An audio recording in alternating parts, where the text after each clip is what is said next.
السلام علیکم ورحمۃ اللہ وبرکاتہ۔ چھٹی کلاس کے طلباء متوجہ ہوں۔ مجھے امید ہے جو کوشچن آنسر آپ کو دیے جا رہے ہیں آپ ان کو اچھی طرح سے یاد کر کے اپنی کاپی میں لکھ رہے ہوں گے۔ آج میقات اول بامے سے کوشچن نمبر 12 دیکھیے۔ کوشچن نمبر 12 ہے، جب حضور صلی اللہ علیہ وسلم بارادۂ ہجرت کے ارادے سے مکہ سے نکلے تو حضرت علی رضی اللہ عنہ کو گھر پر کیوں چھوڑا؟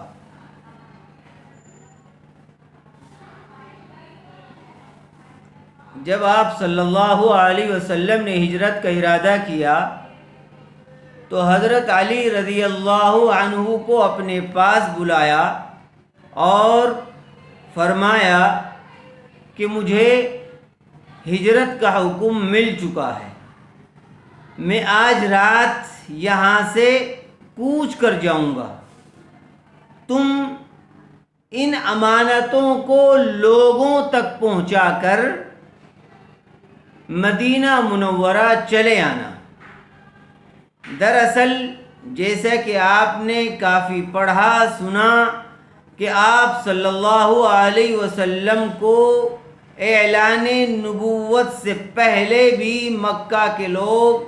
امین اور صادق کے القاب سے پکارا کرتے تھے، چونکہ مکہ والوں نے دیکھا تھا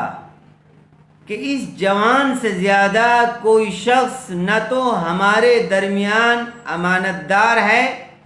اور نہ کوئی سچ بولنے والا ہے، اس لیے مجبور ہو کر ان کی زبانوں پر یہ الفاظ جاری ہونے لگے تھے، یہ القاب جاری ہونے لگے تھے کہ آپ امین ہیں، آپ صادق ہیں، آپ کی صداقت، آپ کی امانت کو دیکھ کر آپ کا نام لیتے ہوئے لوگ ہچکچانے لگے تھے، اس لیے آپ کو صادق اور امین کے لفظ سے پکارتے تھے۔ امین کہتے امانت دار کو۔ دراصل اس وقت کوئی بینک وغیرہ کا تو انتظام نہیں تھا، تو لوگ اپنے پاس ہی اپنے روپیہ پیسہ یعنی جو اشرفیاں وغیرہ ہوتی تھی ان کو جمع کر کے رکھتے تھے، لیکن کبھی کبھی ان کو اور زیادہ محفوظ جگہ رکھنے کے لیے یا کہیں سفر کا ارادہ ہوتا تو اب دیکھتے کہ ان روپیوں پیسوں کو کہاں رکھ کر جائیں، یہ اشرفیے کہاں رکھے، دینار و درہم کہاں رکھ کر جائیں، تو اب دیکھتے تھے کہ کون ایماندار شخص ہے تو اس کے پاس رکھ جاتے تھے کہ آپ ان کو رکھ لیجئے، جب ہمیں ضرورت ہوگی یا جب ہم سفر سے واپس آئیں گے تو آپ سے لے لیں گے۔ تو جب وہ یہ نظر دوڑاتے تھے تو آپ صلی اللہ علیہ وسلم سے امانت دار کوئی ان کو مکے میں نظر نہیں آتا تھا، اس لیے اعلان نبوت کے بعد بھی اگرچہ دین اسلام کو لے کر مکہ کے لوگ آپ کی مخالفت کرتے تھے، لیکن جہاں تک سوال تھا امانت داری کا تو ان کے نزدیک آپ سے زیادہ امانت دار کوئی نہیں تھا، تو اس لیے اپنی امانتیں پھر بھی آپ صلی اللہ علیہ وسلم کے پاس ہی رکھواتے تھے۔ تو جب آپ صلی اللہ علیہ وسلم نے ہجرت کا ارادہ کیا تو اس وقت بھی بہت سارے لوگوں کی امانتیں آپ کے پاس رکھی ہوئی تھی، تو اس لیے نبی کریم صلی اللہ علیہ وسلم نے حضرت علی کو بلایا۔ اکثر صحابہ کرام تو سب ہجرت کر چکے تھے، حضرت علی رضی اللہ تعالیٰ عنہ کو بلایا اور ان کو سمجھایا کہ دیکھو یہ فلاں کی امانت ہے، یہ فلاں کی امانت ہے، یہ فلاں کی ہے، مجھ کو تو اللہ کی جانب سے ہجرت کا حکم ہو چکا ہے، آپ ان امانتوں کو واپس کر کے مدینہ چلے آنا، اور دوسرا کام آپ کو یہ کرنا ہے کہ آج رات آپ کو میرے بستر پر سونا ہے۔ تو جب آپ صلی اللہ علیہ وسلم رات میں ہجرت کے لیے نکلے تو حضرت علی رضی اللہ تعالی عنہ کو اپنی چادر مبارک حوالے کی اور ان کو اپنے بستر پر لٹا دیا، چونکہ جو مشرکین مکہ آپ کو اس رات میں ختم کرنے کا ارادہ کر رہے تھے، تو جیسے جیسے رات گزری وہ بھی آپ کے مکان کا گھیراؤ کرنے کے لیے، محاصرہ کرنے کے لیے وہاں پہنچ چکے تھے، اور آپ صلی اللہ علیہ وسلم کو اللہ تعالیٰ نے حضرت جبرائیل علیہ السلام کے ذریعے سے بتلا دیا تھا کہ آج رات ایسا ایسا ہونے والا ہے، اس لیے آپ ہجرت کے لیے نکل لیں آج ہی رات یہاں سے۔ تو ادھر وہ لوگ بھی اپنے غلط ارادے سے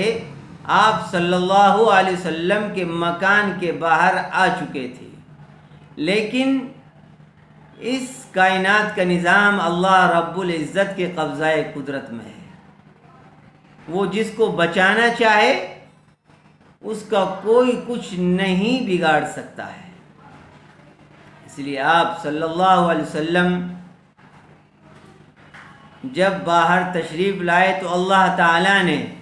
ان لوگوں پر جو مشرکین مکہ کی فوج آپ کے مکان کے باہر بیٹھی ہوئی تھی ان پر اونگ طاری کر دی، ان کو نیند آ گئی،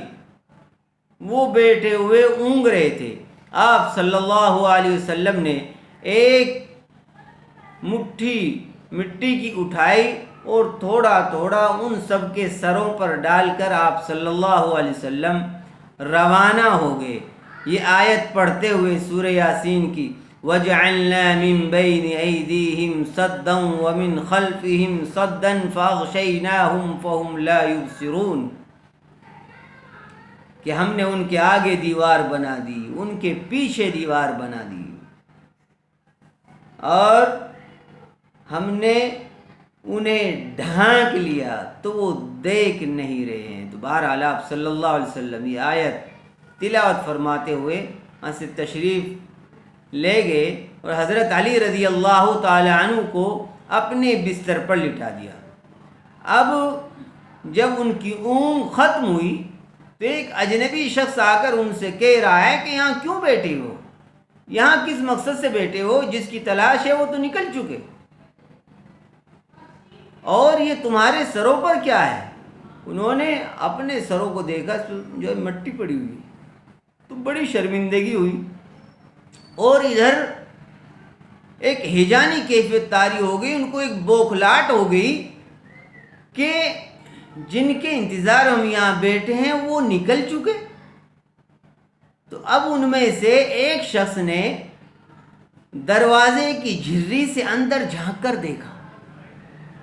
اور انہوں نے یقین دلایا کہ نہیں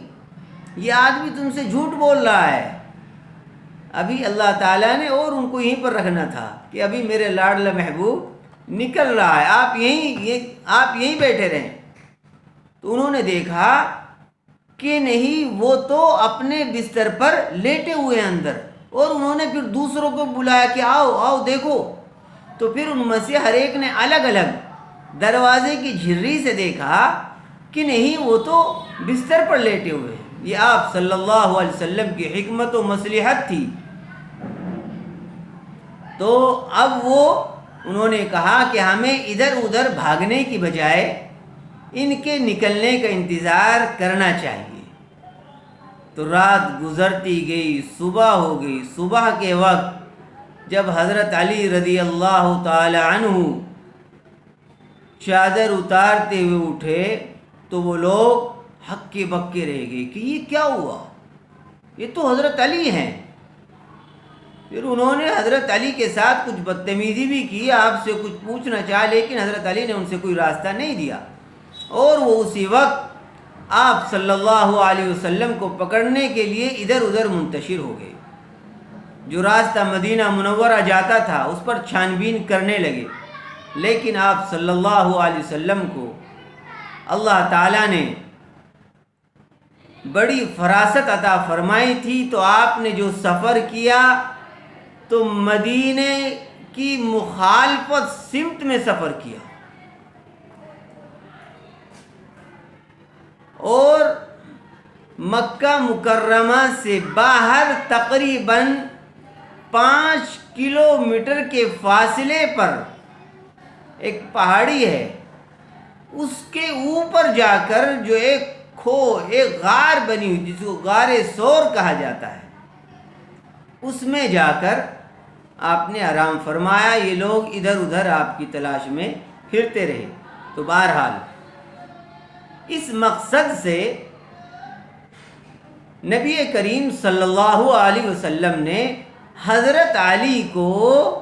اپنے یہاں گھر پر چھوڑا تھا کہ آپ وہ امانتیں واپس کر کے تشریف لے آئیں، اور خاص اس رات کی یہ ذمہ داری آپ کو سونپی گئی کہ آپ جب میں ہجرت کے ارادے سے نکلوں تو میرے بستر پر آرام آپ فرمائیں گے. اس وقت حضرت علی رضی اللہ تعالیٰ عنہ کی عمر تقریباً 22 سال کی تھی. تو پھر تقریباً 3 روز کے بعد حضرت علی بھی امانتیں پہنچا کر وہاں سے روانہ ہو گئے، اور مدینہ میں قباء میں جا کر آپ صلی اللہ علیہ وسلم کے ساتھ جا ملے. تو کوشچن تھا کہ جب حضور صلی اللہ علیہ وسلم بارادہ ہجرت مکہ سے نکلے تو حضرت علی کو گھر پر کیوں چھوڑا؟ جواب: حضور صلی اللہ علیہ وسلم نے حضرت علی کو گھر پر اس لیے چھوڑا تھا تاکہ جن لوگوں کی امانتیں ان کے پاس نہیں پہنچی،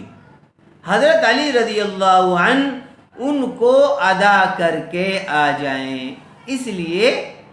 گھر پر چھوڑا تھا. اس کو اچھی طرح سے یاد کر لیا جائے.